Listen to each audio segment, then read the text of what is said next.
Un centre pour réfugiés à la frontière entre le Mexique et les États-Unis. Daisy, une Hondurienne, attend à la porte avec sa petite fille. Elle espère avoir une place. Ça fait vraiment peur, la ville paraît très dangereuse. Omar Antonio, lui aussi, venu du Honduras, est très inquiet. Il faut que je fasse attention à mes fils ici. Nous avons rendez-vous avec les services d'immigration à 4 heures du matin. Je me demande comment on va faire pour y aller. Entrer aux États-Unis est de plus en plus difficile pour les candidats à l'immigration venus d'Amérique centrale. Le Mexique se targue d'ailleurs d'avoir considérablement réduit le flux de migrants sans papier. La mise en œuvre de l'ensemble des mesures a entraîné une baisse des flux migratoires de l'ordre de 56% entre les mois de mai et août.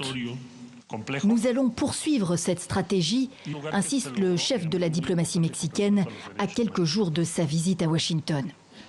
Si Mexico fait une telle déclaration, c'est parce que la menace d'une hausse des tarifs douaniers pèse sur ses exportations vers les États-Unis.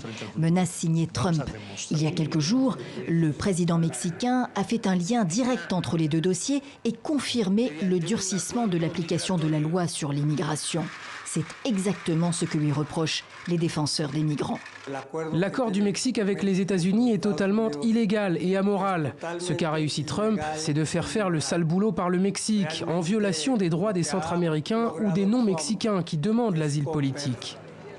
Depuis janvier, plus de 15 000 migrants ont ainsi été renvoyés des États-Unis vers le Mexique en attente du règlement de leur dossier qui peut prendre des mois.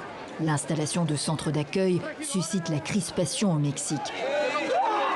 Quant aux migrants venus d'encore plus loin encore, les forces de l'ordre les contiennent à la frontière sud.